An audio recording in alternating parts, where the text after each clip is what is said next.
നമ്മുടെ ഉലകനായകൻ കമൽഹാസൻ്റെ പിറന്നാളായിരുന്നു കഴിഞ്ഞ ദിവസം. അപ്പോൾ അതിനോടനുബന്ധിച്ചിട്ട് റിലീസുകൾ വന്നിട്ടുണ്ട്. എനിക്ക് തോന്നുന്നു പ്രധാനമായിട്ട് നായകൻ എന്ന് പറയുന്നൊരു സിനിമയാണ്. അപ്പോൾ ആ ഒരു സിനിമ നമുക്കറിയാം ഇറങ്ങിയിട്ട് 38 വർഷമായി. ആ ഒരു സിനിമ 87 റിലീസായത്. അപ്പോൾ ആ ഒരു സിനിമയുടെ നമുക്കറിയാം മണിരത്നം കമൽഹാസൻ കൂട്ടുകെട്ടില്ല അവരുടെ ആദ്യത്തെ ഒരു കോംബോയാണ്. ആ ഒരു കോംബോയിൽ വന്നൊരു സിനിമയാണ്. അപ്പോൾ അതിനെക്കുറിച്ച് ഒരുപാടുണ്ട്, അതിനെക്കുറിച്ചുള്ള കഥകൾ. അപ്പോൾ എനിക്ക് പെട്ടെന്ന് എൻ്റെ ഒരു ഓർമ്മയിൽ വന്ന കുറേ കാര്യങ്ങളുണ്ട്. അപ്പോൾ അതൊക്കെ നമുക്കൊന്ന് ഡിസ്കസ് ചെയ്യാം. നായകൻ്റെ പ്രൊഡ്യൂസർ മുക്ത ശ്രീനിവാസൻ, അദ്ദേഹം ശരിക്കും 80കളുടെ തുടക്കം, അന്ന് എന്താ പറയുക, ഗോഡ് ഫാദർ എന്ന് പറയുന്ന ഒരു ഇംഗ്ലീഷ് സിനിമ നമുക്കറിയാം, എല്ലാവരും കണ്ടിട്ടുള്ള സിനിമയാണ്. അതിൻ്റെ ഒരു ഇൻസ്പിറേഷനായിട്ട് ഒരുപാട് സിനിമകൾ എല്ലാ ഭാഷയിലും വന്നിട്ടുണ്ട്. അപ്പോൾ ഒരു ഗോഡ് ഫാദറിനെ ബേസ് ചെയ്തിട്ടുള്ള ഒരു കഥ അന്ന് ശിവാജി ഗണേശനെ വെച്ചിട്ട് പ്ലാൻ ചെയ്തിരുന്നു. ഇപ്പോൾ ശിവാജി ഗണേശൻ പിന്നെ കൂടെ കമൽഹാസനും ഒരു വേഷത്തിലൊക്കെ അന്നൊരു പ്ലാനിങ് അങ്ങനെ ഉണ്ടായിരുന്നു. പക്ഷെ അത് നടന്നില്ല. അപ്പോൾ ഈ ഗോഡ് ഫാദർ എന്ന് പറയുന്ന ആ ഒരു കഥയുടെ അതിൻ്റെ ഒരു സിനിമയുടെ ഒരു കഥയൊക്കെ ഇദ്ദേഹത്തിൻ്റെ മനസ്സിലൊക്കെ ഉണ്ട്. പിന്നെയാണ് മണിരത്നം സിനിമയിലേക്ക് എൻട്രി ആവണത്. അപ്പോൾ ഈ പറഞ്ഞ പോലെ അതിൻ്റെ ഒരു കറങ്ങി തിരിഞ്ഞെല്ലാം വരുന്നതാണ്. അപ്പോൾ ശരിക്കും മണിരത്നം ആദ്യത്തെ സിനിമ മണിരത്നത്തിൻ്റെ അതിൻ്റെ ഒരു കഥയായിട്ടാണ് ആദ്യം കമൽഹാസനെ മീറ്റ് ചെയ്യുന്നത്. അപ്പോൾ അന്ന് പക്ഷേ അത് 80കളുടെ തുടക്കം തന്നെ. പല്ലവി അനുപല്ലവി എന്ന് പറഞ്ഞ സിനിമ, അതാണ് മണിരത്നത്തിൻ്റെ ആദ്യത്തെ സിനിമ. പക്ഷെ അന്ന് ആ ഒരു കഥയൊക്കെ ഇദ്ദേഹത്തിന് കമൽഹാസൻ്റെ അടുത്ത് കമൽഹാസൻ അതുപോലത്തെ ഒരു സിനിമ, അതേപോലത്തെ ഒരു ടൈപ്പ് ഓഫ് ക്യാരക്ടർ വേറൊരു സിനിമ ചെയ്യുന്നു എന്ന് പറഞ്ഞാൽ അന്ന് പിന്നെ നടന്നില്ല. കമൽഹാസൻ അതിൽ അഭിനയിച്ചില്ല. പക്ഷേ ഇവർ തമ്മിലൊരു സൗഹൃദം അന്ന് സംഭവിച്ചു. ഇവർ പരിചയപ്പെട്ട് ഇവർ തമ്മിലൊരു സൗഹൃദം കമൽഹാസനും മണിരത്നവും തമ്മിൽ അന്നുണ്ടായിരുന്നു. അത് കഴിഞ്ഞാണ് പിന്നെ കറങ്ങിത്തിരിഞ്ഞ് വീണ്ടും ഈ ഒരു നായകനിലേക്ക് എത്തുന്നത്. അപ്പോൾ അന്ന് ഈ പറഞ്ഞ മറ്റേ പല്ലവി അനുപല്ലവി എന്ന് പറഞ്ഞ സിനിമ അനിൽ കപൂറാണ് ചെയ്തത്. അത് കഴിഞ്ഞ് പിന്നെയും മണിരത്നം വേറെയും സിനിമ നമ്മൾ ഉണരും എന്ന് പറഞ്ഞ സിനിമയൊക്കെ ചെയ്തു.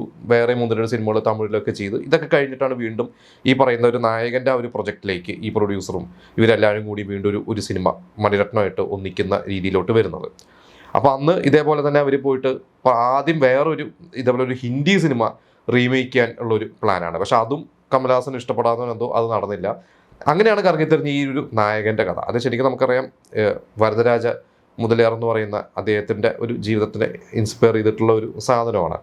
അപ്പോൾ ആ ഒരു ത്രെഡ് കമൽഹാസനെടുത്ത് പറഞ്ഞപ്പോൾ കമൽഹാസന് അത് വർക്കായി. അങ്ങനെ നമുക്കിന്ന് പിന്നെ അത് വർക്ക് ചെയ്യാമെന്ന് പറഞ്ഞിട്ടാണ് പിന്നെ മണിരത്നം അതിൻ്റെ ഒരു സ്ക്രിപ്റ്റിലേക്ക് കിടക്കുന്നത്. പിന്നെ ബാക്കി ആ ഒരു കാര്യങ്ങളെല്ലാം വളരെ ഫാസ്റ്റായിരുന്നു. പിന്നെ ഇതിൽ നായിക ശരണ്യ, AB രാജ് എന്ന് പറയുന്ന വലിയൊരു ഡയറക്ടറുടെ മകളാണ്. അവരുടെ ആദ്യത്തെ സിനിമയാണ്. അപ്പോൾ അന്ന് അവരെ കാസ്റ്റ് ചെയ്യുമ്പോൾ ഒരു പുതിയ ആളെ കാസ്റ്റ് ചെയ്യുന്ന രീതി തന്നെയായിരുന്നു. അങ്ങനെ അവരെ പെട്ടെന്ന് തന്നെ ഇവർ കണ്ടു, ഇഷ്ടപ്പെട്ടു. അങ്ങനെയാണ് മണിരത്നം അത് ഫിക്സ് ചെയ്തത്. പിന്നെ സുഹാസിനി, അന്ന് സുഹാസിനി മണിരത്നം കല്യാണം കഴിച്ചിട്ടില്ല, അവർ സൗഹൃദത്തിലാണ്. അങ്ങനെ സുഹാസിനിയാണ് ഇതിൽ മകളുടെ ക്യാരക്ടറിൽ ആദ്യം പ്ലാൻ ചെയ്തത്. പക്ഷെ പിന്നെ അത് നടന്നില്ല. അങ്ങനെയാണ് പിന്നെ കാർത്തിക വേഷം ചെയ്തത്. എനിക്കൊണ്ട് കാർത്തിക മലയാളത്തിൽ നിന്ന് പോയി ആദ്യമായിട്ട് തമിഴിൽ ചെയ്ത്. അത് കഴിഞ്ഞ് പിന്നെ അവരധികം സിനിമകൾ ചെയ്തിട്ടില്ല. ശരിക്കും 87 അവസാനത്തോടുകൂടി മിസ്റ്റർ ഡേവിഡ് എന്ന് പറയുന്ന വിജി തമ്പിയുടെ ആദ്യത്തെ സിനിമ അതായിരുന്നു കാർത്തികയുടെ അവസാനത്തെ മലയാള സിനിമ. പിന്നെ അവർ കല്യാണം കഴിഞ്ഞ് അതൊന്ന് മാറി. അതിനു മുമ്പ് അവർ ചെയ്ത ശക്തമായിട്ടുള്ള റോള് തന്നെയാണ് അതിൽ കമൽഹാസൻ്റെ മകളുടെ ക്യാരക്ടർ. പിന്നെ നാസറിൻ്റെ ക്യാരക്ടർ, ഇതിൽ കാർത്തികയുടെ ഭർത്താവായിട്ട് വരുന്ന പോലീസ് ഓഫീസറായിട്ടുള്ള ക്യാരക്ടർ, അതിലാദ്യം രഘുവരനെയായിരുന്നു പ്ലാൻ ചെയ്തിരുന്നത്. പിന്നെ അത് മാറിയിട്ടാണ് പിന്നെ നാസർ. അപ്പോൾ നാസർ തന്നെ പിന്നീട് ഒരിക്കലും ഇൻ്റർവ്യൂവിൽ പറഞ്ഞിട്ടുണ്ട്, നാസറിന് അതിൽ അഭിനയിച്ചു തുടങ്ങുമ്പോൾ വലിയൊരു തൃപ്തിയും തോന്നിയില്ല, എന്തോ ഒന്നും പ്രത്യേകിച്ചൊന്നും ചെയ്യാനില്ലല്ലോ എന്നുള്ള ഫീലായിരുന്നു. പക്ഷേ പിന്നെ ഷൂട്ടൊക്കെ കഴിയാറായപ്പോൾ മനസ്സിലായി. പിന്നെ ഒരു സിനിമ കണ്ടു കഴിഞ്ഞപ്പോൾ നാസർക്ക് മനസ്സിലായി എത്രത്തോളം ഗംഭീരമായിട്ടുള്ള ഒരു ക്യാരക്ടറാണ് എന്നുള്ളത്. പിന്നെ ഇളയരാജയുടെ മ്യൂസിക്, അത് നമുക്ക് ഇന്നും എന്താ പറയുക, ഇപ്പോഴും അത് ആ മ്യൂസിക് അതിൻ്റെ വലിയൊരു പവറാണ്. അതിലെ പല സീൻസിനും ഇളയരാജയുടെ ആ ഒരു ബാക്ക്ഗ്രൗണ്ട് സ്കോർ എന്ന് പറയുന്നത് നമുക്ക് ഒരിക്കലും എന്താ പറയുക, ഇളയരാജയുടെ എല്ലാം ഗംഭീരമാണ്. പക്ഷേ ഇതിരിക്കും ഇളയരാജയുടെ 400ാമത്തെ സിനിമയാണത്. അപ്പോൾ അതിനും അങ്ങനെ ഒരു പ്രത്യേകതയുണ്ട്. പിന്നെ കമൽഹാസൻ്റെ അതിലെ പെർഫോമൻസിനാണ് ആ വർഷം നാഷണൽ അവാർഡ് കിട്ടിയതാണ്. അന്ന് മലയാളത്തിൽ നിന്ന് നെടുമുടി വേണും ഒരു മിന്നാമിനിങ്ങിന് നുറുങ്ങുവട്ടം എന്ന് പറയുന്ന ഒരു സിനിമയുമായിട്ട് നെടുമുടി വേണും ശക്തമായിട്ടുള്ള മത്സരത്തിൽ അന്ന് നാഷണൽ അവാർഡ് ഉണ്ടായിരുന്നു. പക്ഷേ അവസാനം കിട്ടിയത് കമൽഹാസൻ്റെ തന്നെയായിരുന്നു. പിന്നെ ഈ ഒരു സിനിമയ്ക്ക് മണിരത്നത്തിൻ്റെ മുമ്പത്തെ സിനിമകളെ കമ്പയർ ചെയ്ത് നോക്കുമ്പോൾ ഇതിൽ വലിയൊരു സെറ്റൊക്കെ ഇട്ടിട്ട് ധാരാവിയുടെ സെറ്റൊക്കെ ഇട്ട് ഷൂട്ട് ചെയ്തിരിക്കുന്നത്. അതിന് മുമ്പ് മണിരത്ന സിനിമകളൊന്നും അങ്ങനെ അല്ലായിരുന്നു. അധികം സെറ്റ് വർക്കുകളൊന്നും ഇല്ലായിരുന്നു. പക്ഷേ ഇത് അതേപോലെ ബഡ്ജറ്റും വളരെയധികം ഹൈ ബഡ്ജറ്റാണ്. അതുവരെയുള്ള മണിരത്നം സിനിമകൾ വെച്ച് നോക്കുമ്പോൾ വളരെയധികം ബഡ്ജറ്റുള്ള സിനിമയായിരുന്നു. പക്ഷേ സിനിമ സൂപ്പർ ഹിറ്റായിരുന്നു. അതുകൊണ്ട് അത്ര വലിയ എന്താ പറയുക, അങ്ങനെ ഈ ബഡ്ജറ്റൊക്കെ റിക്കവർ ചെയ്തു.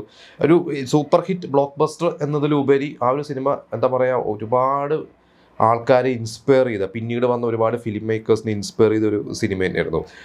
ഡെന്നിസ് ജോസഫ് അദ്ദേഹത്തിൻ്റെ ഒരു ഇൻ്റർവ്യൂവിൽ അദ്ദേഹം പറഞ്ഞിട്ടുണ്ട്, മണിരത്നം ഡെന്നിസ് ജോസഫിന് അഞ്ജലി സിനിമ എഴുതാൻ വിളിച്ചു കഴിഞ്ഞപ്പോൾ ന്യൂഡൽഹി കണ്ടിട്ടാണ് ഡെന്നിസ് ജോസഫിൻ്റെ ഒരു പേര് കിട്ടിയത്. അപ്പോൾ ഇവർ തമ്മിലുള്ള ചർച്ചയിൽ പറഞ്ഞിട്ടുണ്ട് ഇന്ത്യൻ സിനിമയിലെ ഏറ്റവും കമേഴ്ഷ്യൽ ബെസ്റ്റ് പടം എന്ന് പറഞ്ഞു കഴിഞ്ഞാൽ ഷോലയാണ്. ഷോലയെ കഴിഞ്ഞാൽ ന്യൂഡൽഹിയാണ് എന്ന് മണിരത്നം ഡെന്നിസ് ജോസഫിനോട് പറഞ്ഞു. ഡെന്നിസ് ജോസഫ് പറഞ്ഞു എനിക്ക് ന്യൂഡൽഹി അല്ല, എനിക്ക് ഷോലയെ കഴിഞ്ഞാൽ അത് നായകനാണ് എന്ന രീതിയിലാണ്. അപ്പം നായകൻ എന്ന് പറയുമ്പോൾ അത് അങ്ങ് ഒരു ടെക്സ്റ്റ് ബുക്ക് തന്നെയാണ് ഫിലിം മേക്കേഴ്സിന് എപ്പോഴും. ഇത് ആ വർഷം 87 ദീപാവലിക്കാണ് റിലീസായത്. അന്ന് രജനീകാന്തിൻ്റെ മണിതൻ എന്ന് പറയുന്ന ഒരു സിനിമയുണ്ടായിരുന്നു. ടൈറ്റ് കോമ്പറ്റീഷൻ ആയിരുന്നു. എനിക്ക് തോന്നുന്നു രജനീകാന്തിൻ്റെ സിനിമയാണെന്ന് ടോപ്പ് ഗ്രോസറായത്. പക്ഷേ ഇതും എന്താ പറയുക നമ്മൾ കട്ടയ്ക്ക് തന്നെ ഉണ്ടായിരുന്നു എന്ന് പറയുന്നതാണ്.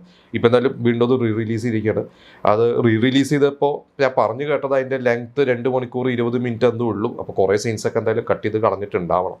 അന്ന് ആ സിനിമ ശരിക്കും ഫസ്റ്റ് കട്ട് കഴിഞ്ഞപ്പോൾ 3 മണിക്കൂർ എത്തും. പിന്നെ അവർ കുറച്ച് പ്രൊഡ്യൂസേഴ്സൊക്കെ പറഞ്ഞിട്ട് ലെങ്ത്ത് കുറച്ച് 2.25 മണിക്കൂർ എന്തോ ആയിരുന്നു അന്ന് 87 റിലീസായപ്പോൾ. ഇപ്പോഴത് യൂട്യൂബിലും OTT എനിക്ക് തോന്നിയിട്ട് 2.25 മണിക്കൂറിനടുത്ത് തന്നെയാണ് ആ ഒരു സിനിമ ഉള്ളത്. അപ്പോൾ എന്തായാലും ആ ഒരു സിനിമയെ കുറിച്ചുള്ള നിങ്ങളുടെ എക്സ്പീരിയൻസസ് ഒക്കെ നിങ്ങളൊക്കെ എന്തൊക്കെ അതിലെ ഈ പറഞ്ഞ പോലെ ഫിലിം സ്റ്റുഡൻസ് ആണെങ്കിലെങ്കിൽ സിനിമ ഭയങ്കരമായിട്ട് സിനിമ ചെയ്യാൻ ആഗ്രഹിക്കുന്നവർക്കൊക്കെ എപ്പോഴും ഒരു ടെക്സ്റ്റ് ബുക്ക് തന്നെയാണ്. അതിലൊരു ഫ്രെയിംസ് മണിരത്നത്തിൻ്റെ ഒരു ബുക്ക് തന്നെ അദ്ദേഹത്തിൻ്റെ ഓട്ടോബയോഗ്രഫിയിൽ ഈ ഒരു സിനിമയുടെ കുറേ കാര്യങ്ങൾ എഴുതിയിട്ടുണ്ട് അദ്ദേഹം. അത് സോഷ്യൽ മീഡിയയിലൊക്കെ അതിൻ്റെ കുറേ ആർട്ടിക്കിൾസ് ഒക്കെ ഉണ്ട്. അപ്പോൾ അതൊക്കെ എല്ലാവർക്കും നോക്കിക്കഴിഞ്ഞാൽ മനസ്സിലാവും അദ്ദേഹം എങ്ങനെയാണ് അതിലൊരു ഫ്രെയിമൊക്കെ സെറ്റ് ചെയ്തിരിക്കുന്നത്, അദ്ദേഹത്തിന് എങ്ങനെയാണ് അത് വർക്ക് ചെയ്തിരിക്കുന്നത്. പിന്നെ അതിലെനിക്ക് തോന്നുന്നു ഏതോ ഒരു 2 വീടായിട്ട് കാണിക്കുന്നത് ഒരു വീട് തന്നെയാണ്. അപ്പോൾ അതൊക്കെ എങ്ങനെയാണ് ആ ഒരു ആർട്ട് ഡയറക്ടർ വർക്ക് ചെയ്തിട്ടുള്ളത്, അതൊക്കെ ഡീറ്റെയിൽസ് ഒരുപാടുണ്ട് അതിനെക്കുറിച്ച്. അപ്പോൾ എനിക്ക് എൻ്റെ മനസ്സിൽ വന്ന കുറേ കാര്യങ്ങൾ നിങ്ങളോട് ഷെയർ ചെയ്തെന്നുള്ളൂ. എന്തായാലും ആ ഒരു സിനിമ വീണ്ടും തിയേറ്ററിലേക്ക് എത്തിയിരിക്കുകയാണ്. അപ്പോൾ എല്ലാവർക്കും കാണാത്തവർക്ക് പോയി കാണാം, കണ്ടവർക്ക് അന്ന് തിയേറ്ററിൽ കാണാൻ പറ്റാത്തവർക്ക് വീണ്ടും കണ്ട് എക്സ്പീരിയൻസ് ചെയ്യാൻ പറ്റുമെന്നാണ് എനിക്ക് തോന്നുന്നത്.